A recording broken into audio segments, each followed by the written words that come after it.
સૌથી પહેલા આઈટીસી સાથે શરૂઆત કરીશું. ઘણા સ્ટ્રોંગ નંબર્સ કંપની દ્વારા અહીંયાથી જાહેર કરવામાં આવ્યા છે. લઈએ ડિટેલ્સ. તો સૌથી પહેલા આવક જે છે કંપનીની 8.5%, Q1માં 24માં ઘટી છે, 15,828 કરોડ પર પહોંચતી દેખાઈ રહી છે. એબિટાના ફ્રન્ટ પર નજર કરીએ પહેલાં નફો જોઈએ. નફો વધ્યો છે, 17.6% નફો વધી અને 4,902 કરોડ પર પહોંચતો દેખાઈ રહ્યો છે. આ ઉપરાંત એબિટાને જોઈએ તો 10.7%નો એબિટાના ફ્રન્ટ પર પણ વધારો છે, 6,250 કરોડ પર આપણે જોઈ રહ્યા છીએ. માર્જિન્સ પર ઘણા સુધર્યા છે, 32.7%થી માર્જિન્સ અહીંયા વધી 39.5% પર પહોંચતા આપણને દેખાઈ રહ્યા છે. તો એક ઘણા સારા નંબર્સ આઈટીસી દ્વારા. હવે સેગમેન્ટ વાઇઝ ગ્રોથ જોઈએ કઈ રીતનું પરફોર્મન્સ રહ્યું છે.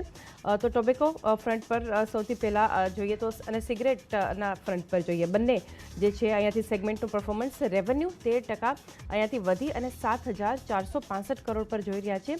આ ઉપરાંત એબિટ 11.2% વધી 4,656 કરોડ પર પહોંચ્યા છે. માર્જિન્સમાં 62.4% પર આપણને રહેતા દેખાઈ રહ્યા છે, જે 63.4% પર હતા.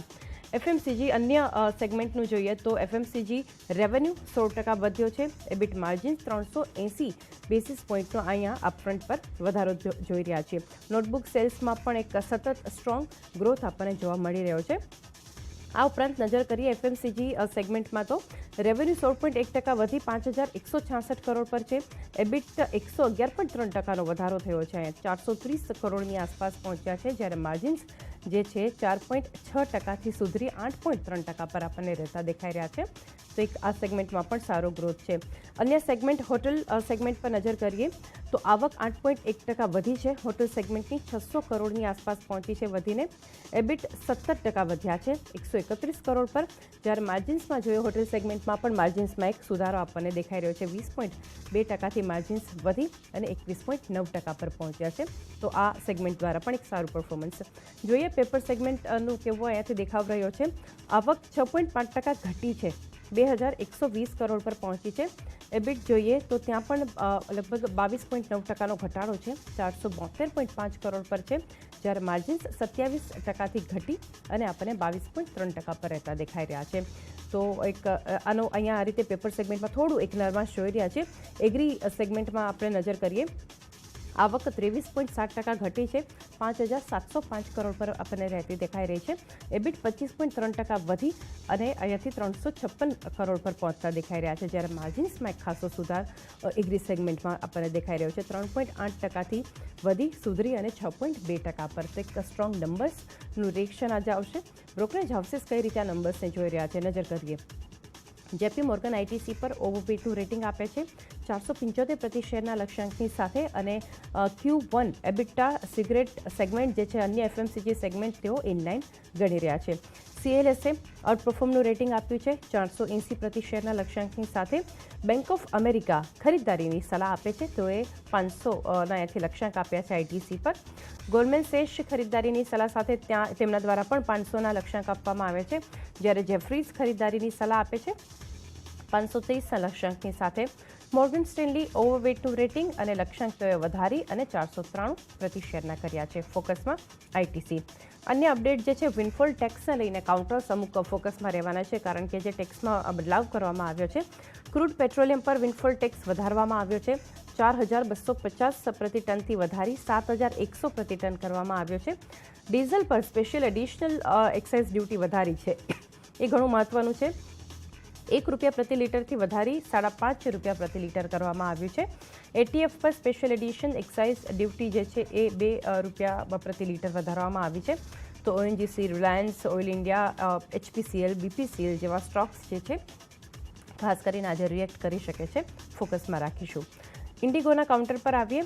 ઇન્ટરગ્લોબ એવિએશન સમાચારને લીધે આજે ફોકસમાં છે, કારણ કે એક બ્લોક ડીલની શક્યતા છે. માફ કરશો. પ્રમોટર્સ ઇન્ડિગોમાં બ્લોક ડીલ દ્વારા હિસ્સો વેચી શકે છે.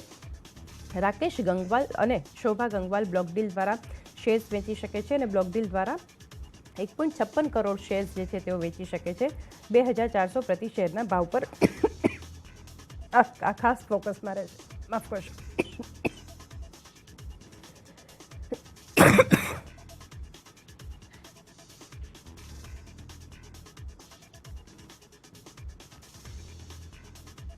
તો આ સાથે જ આપણે જોઈ રહ્યા છીએ કે એક બ્લોક ડીલને કારણે ઇન્ટરગ્રુપ એવિએશનનું કાઉન્ટર પણ આપણને યશ ફોકસમાં રહેતું દેખાઈ શકે છે. સાથે જ ઇન્ફોસિસના કાઉન્ટરની વાત કરી લઈએ તો ઇન્ફોસિસમાં જે રીતે આપણને સમાચાર બનતા દેખાઈ રહ્યા છે, રિએક્શન આપણને સ્ટોક પર દેખાઈ શકે છે.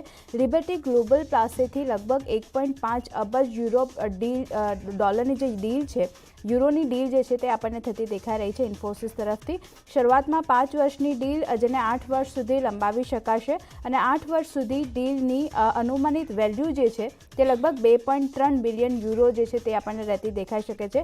લિબર્ટી ગ્લોબલ ઇન્ફોસિસનું હાલનું ક્લાયન્ટ પણ છે અને ડીલ મુજબ લિબર્ટી ગ્લોબલના 400 કર્મચારીઓ જે છે તેનો સમાવેશ જે છે તે ઇન્ફોસિસ જે છે તે પોતામાં કરશે અને ડીલથી કંપનીના નાણાકીય વર્ષ 2024 માટે આપેલું 1થી 3.5% ગાઈડન્સ જે છે તેમાં પણ આપણને મદદ મળતી દેખાશે. તો લિબર્ટી ગ્લોબલ પાસેથી જે ડીલ થઈ છે તેને કારણે ઇન્ફોસિસનું કાઉન્ટર પણ આજે ખાસું ફોકસમાં રહેશે. બ્રોકરેજ રિપોર્ટ અમુક ઇન્ફોસિસ પર આવ્યા છે, તેના ઉપર નજર કરી લઈએ તો જેપી મોર્ગન અંડરવેટ કોલ તેમના તરફથી આપવામાં આવ્યો છે. લક્ષ્યાંક તેમણે 1150 પ્રતિ શેરના આપ્યા છે. તેમનું માનવું છે કે આ જે ડીલ થઈ છે તેનાથી માર્જિનમાં ઘટાડો આવી શકે છે, પણ નવી ડીલથી સરેરાશ લગભગ $330 મિલિયન જે છે તે આવક આપણને થતી દેખાઈ શકે છે અને નાણાકીય વર્ષ 2024માં આની કોઈ અસર આપણને નહીં જોવા મળે, પણ નાણાકીય વર્ષ 2025માં 70થી 90 બેઝિસ પોઈન્ટ્સ જે છે તે ગ્રોથ આપણને જોવા મળી શકે છે. તો ઇન્ફોસિસ પર જેપી મોર્ગન અંડરવેટ રેટિંગ આપવામાં આવ્યું છે. ખાસ ફોકસ આજે ઇન્ફોસિસના કાઉન્ટર પર પણ રહેશે. વોડાફોન આઈડિયા નેક્સ્ટ કાઉન્ટર રહેશે. પરિણામ જાહેર થયા છે કંપની તરફથી, નબળા પરિણામ આપણે કહી શકાય. આવક કંપનીની વધી છે, 1.2% આવક વધી છે અને આવક વધીને લગભગ 10,655.5 કરોડની આસપાસ આપણને રહેતી દેખાઈ રહી છે. એબિટાના ફ્રન્ટથી જોઈએ તો એક નરમાશ આપણને બનતી દેખાઈ રહી છે. 4210.3 કરોડની આસપાસ જે હતા ત્યાંથી ઘટી અને 1,157 કરોડની આસપાસ આપણને એબિટા રહેતા દેખાયા છે. એબિટા માર્જિનની વાત કરીએ તો અહીંયા આપણને દબાણ જોવા મળ્યું છે. 40% પર હતા ત્યાંથી ઘટી અને 39% પર આપણને એબિટા માર્જિન રહેતા દેખાયા છે અને જે લોસ છે કંપનીનો, ખોટ જે છે તેમાં આપણને વધારો થતો દેખાયો છે. 6,118.9 કરોડની ખોટ હતી તે વધી અને 7,840 કરોડની ખોટ આપણને રહેતી દેખાઈ રહી છે. તો વોડાફોન આઈડિયા ખોટમાં વધારો થયો છે પણ સામે આવક એબિટા જે છે તેમાં પણ આપણને ઘટાડો જોવા મળ્યો છે. તો એક નબળા પરિણામ કહી શકાય વોડાફોન આઈડિયાના તરફથી આવતા દેખાયા છે. બ્રોકરેજ રિપોર્ટની વાત કરી લઈએ, યુબીએસના રિપોર્ટની વાત કરીએ. બ્રોકરેજ રિપોર્ટ તો ન્યુટ્રલ રેટિંગ આપવામાં આવ્યું છે તેમના તરફથી. લક્ષ્યાંક તેમણે 7.7 પ્રતિ શેરના કરવામાં આવ્યા છે તેમના તરફથી. તેમનું માનવું છે કે Q1માં માર્કેટ શેર જે છે તે કન્ટિન્યુઅસ આપણને ઘટતો જોવા મળ્યો છે, એટલે એક ન્યુટ્રલ રેટિંગ તેમના તરફથી આપવામાં આવ્યું છે. તો વોડાફોનનું પણ કાઉન્ટર આજે ફોકસમાં રહેશે. Next Indiabull housing finance. અહીંયા પણ પરિણામનું રિએક્શન આપણને દેખાઈ શકે છે. કંપનીનો નફો 3.3% વધ્યો છે, વધીને 296.2 કરોડની આસપાસ આપણને રહેતો દેખાયો છે. સાથે જ એનઆઈઆઈની વાત કરીએ તો અહીંયા ઘટાડો જોવા મળ્યો છે. 5.8% એનઆઈઆઈ ઘટ્યા છે અને ઘટીને 546.5 કરોડની આસપાસ આપણને રહેતા દેખાયા છે, જે અગાઉ 579.9 કરોડની આસપાસ હતા. તો એક મિશ્ર પરિણામ. એનઆઈઆઈ ઘટ્યા છે, આવક કંપનીની, નફો કંપનીનો ખાસ કરીને વધતો દેખાયો છે. ઇન્ડિયાબુલ હાઉસિંગ ફાઇનાન્સ ફોકસમાં રહેશે. બ્રોકરેજ રિપોર્ટમાં મોર્ગન સ્ટેન્લીનો રિપોર્ટ આવ્યો છે ઇન્ડિયાબુલ હાઉસિંગ ફાઇનાન્સ પર. તેમણે અંડરવેટ રેટિંગ આપ્યો છે અને લક્ષ્યાંક તેમણે 103 પ્રતિ શેરના કરવામાં આવ્યા છે તેમના તરફથી. તેમનું માનવું છે કે કુલ ટોટલ ઇન્કમ અને વધુ ઓપરેટિંગ કોસ્ટના કારણે પીપીઓપીએ જે છે તે આપણને 21% ઘટતો દેખાયો છે, એટલે એક અંડરવેટ રેટિંગ તેમના તરફથી આપવામાં આવ્યું છે. ઇન્ડિયાબુલ હાઉસિંગ ફાઇનાન્સ પર ફોકસ રહેશે.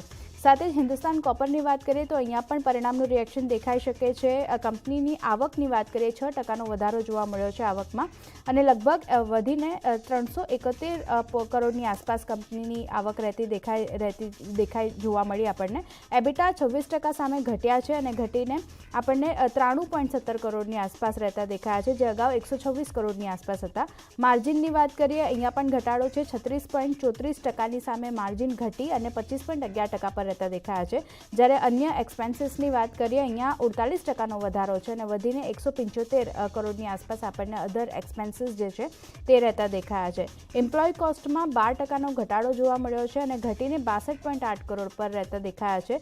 જ્યારે નફાની વાત કરીએ 17% કંપનીનો નફો ઘટ્યો છે અને 47.3 કરોડની આસપાસ રહેતો દેખાયો છે. અધર ઇન્કમની વાત કરીએ અન્ય આવકમાં 29%નો વધારો જોવા મળ્યો છે, જે 10.7 કરોડની આસપાસ હતી ત્યાંથી વધી અને 13. 8 કરોડની આસપાસ આપણને રહેતી દેખાય છે અધર ઇન્કમ. તો અહીંયા પણ એક જે મિશ્ર પરિણામ આવ્યા છે તેનું રિએક્શન આપણને હિન્દ કોપરનું કાઉન્ટર દેખાડી શકે છે. અશોક લેલેન્ડ નેક્સ્ટ કાઉન્ટર રહેશે. ન્યૂઝ બેઝ રિએક્શન દેખાઈ શકે છે. OHM ઇન્ટરનેશનલ મોબિલિટી પાસેથી OHM ઇન્ડિયાના અધિગ્રહણ માટે બોર્ડ તરફથી મંજૂરી મળતી દેખાઈ રહી છે અને એકથી વધુ તબક્કામાં લગભગ 300 કરોડમાં OHM ઇન્ડિયાનું અધિગ્રહણ જે છે તે કંપની અશોક લેલેન્ડ કરવા જઈ રહ્યું છે. તો એક નવા અધિગ્રહણને કારણે અશોક લેલેન્ડનું કાઉન્ટર પણ આજે ફોકસમાં રહેશે. તો યશ, આ બધા સ્ટોક છે જેના પર આજે ખાસું રિએક્શન જોવા મળશે. બિલકુલ.